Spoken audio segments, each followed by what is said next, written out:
Hay un momento muy específico que le pasa a cualquier persona que lee. No importa si es una novela de ciencia ficción, una historia de amor, un cuento corto, en algún punto, en alguna página, dejas de ser tú. La voz del autor empieza a ocupar tu cabeza. Los pensamientos de los personajes se vuelven tus pensamientos. Sus miedos, sus victorias, tus victorias. Y cuando termina el capítulo, vuelves, parpadeas, miras el cuarto donde estás sentado y hay algo diferente en ti. Hoy quiero hablar de eso, de por qué la ficción no es simple entretenimiento, es una tecnología para transformar el modo en que entendemos el mundo y a las personas que lo habitan. Leer es un acto activo. Cuando ves una película, estás recibiendo información. Te sientas y sabes que alguien más tomó todas las decisiones por ti. Cómo suena el héroe, cómo se ve la ciudad, qué cara tiene el villano o villanos. Pero cuando lees, tú construyes el mundo de la narrativa. Cada vez que aparece un personaje, tu mente produce una imagen. Cada vez que se describe un lugar, tú lo arquitecturas desde dentro. Leer te obliga a actuar, a participar, a co-crear en la historia. Por eso hay personas que se niegan rotundamente a ver la adaptación en serie de su libro favorito, o en película, porque la versión que ellos construyeron en su cabeza es irrepetible, es única, y claramente no quieren que nadie se la reemplace. Eso no pasa con los documentales, no pasa con los podcasts, no pasa, al menos no de la misma manera, con el cine. Solo pasa con la ficción escrita. La empatía como músculo. Existe un concepto en psicología llamado teoría de la mente. Es la capacidad que tenemos los humanos de entender que otras personas tienen pensamientos, emociones e intenciones distintas a las nuestras. Es lo que nos permite sentir cuando alguien está mal, aunque no lo diga. Es lo que nos hace llorar en los funerales de personas que tal vez no conocíamos. Y los estudios muestran algo fascinante. Leer ficción entrena esta capacidad. Cuando pasas horas dentro de la mente de un personaje, viendo el mundo desde su perspectiva, entendiendo sus contradicciones, tu cerebro practica algo que en la vida real cuesta muchísimo: ver desde afuera de ti mismo. Pensémoslo así: en la vida real nunca vas a saber con certeza qué está pensando la persona que tienes enfrente, pero en una novela el narrador te lo dice todo: los motivos ocultos, los miedos que nadie ve, el dolor que se disfraza de indiferencia, y tu cerebro, casi sin darse cuenta, empieza a buscar esos patrones también en las personas reales. Un ejemplo que me gusta mucho. En Crimen y Castigo, Dostoyevsky te mete tan profundo en la mente de Raskolnikov, un asesino, que terminas entendiendo su lógica. No la justificas, solo la entiendes. Esa distinción es enorme, porque solo cuando entendemos podemos genuinamente relacionarnos con el otro. Y eso, en un mundo que cada vez más se divide en bandos, es urgente. Vivir vidas que nunca vivirás.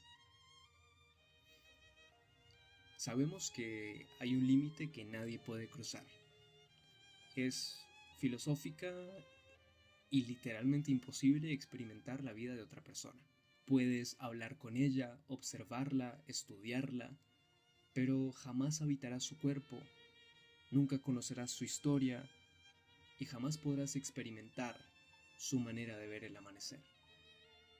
La ficción es el único portal que existe para acercarse a eso. Cuando lees El Señor de los Anillos, pasas semanas siendo parte de una comunidad que enfrenta lo imposible con lealtad.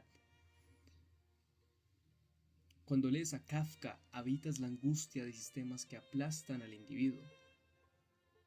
Y de repente, lo que antes te parecía un poco abstracto se vuelve visceral. Estos no son solo experimentos mentales interesantes, son experiencias reales del cerebro. La neurociencia nos lo confirma: cuando lees algo emocionalmente intenso, las mismas áreas que se activan al vivir una experiencia real se activan al leerla. No estás leyendo, estás viviendo. Y cada vez que terminas un libro, vuelves a tu vida siendo, en alguna medida pequeña pero real, una persona completamente distinta. El debate de Platón y por qué creo que se equivocó a medias. Platón, uno de los filósofos más influyentes de la historia occidental, tenía un problema con los poetas. En su proyecto de la República, su visión del Estado ideal, decidió expulsarlos. A Homero, a los dramaturgos, a todos. Dijo que la poesía estimulaba emociones que debilitaban el carácter del ciudadano, que lamentarse de la pérdida, que sentir demasiado, que llorar con un personaje ficticio era un peligro para la sociedad. Y yo lo entiendo.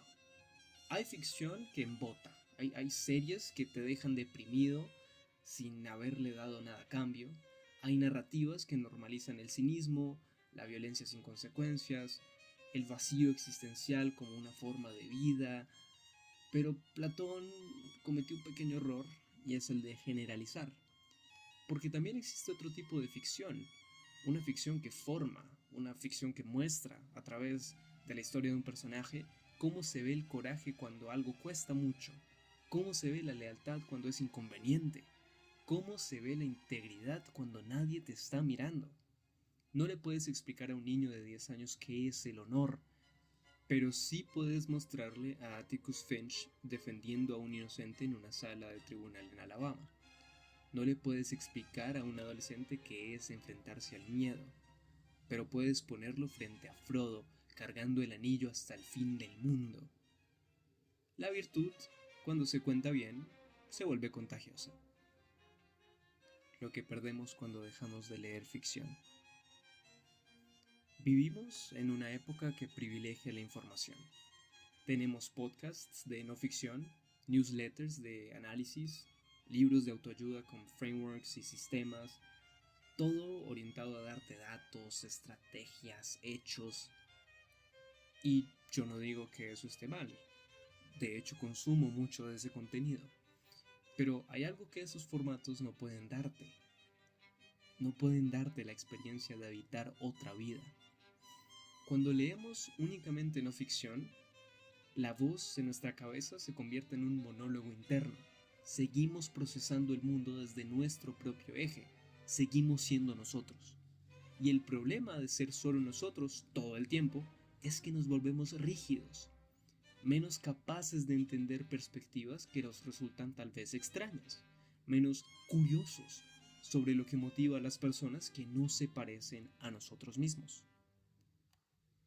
Hay estudios que sugieren que las sociedades que leen más ficción tienden a tener mayor cohesión social, y no es casualidad, la empatía se cultiva, y la ficción, podríamos decir, es su gimnasio.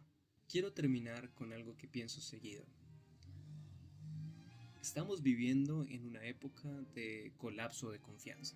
No confiamos en las instituciones, ni en los medios, ni en los extraños. Cada vez es más difícil creer en alguien que no conocemos en absoluto.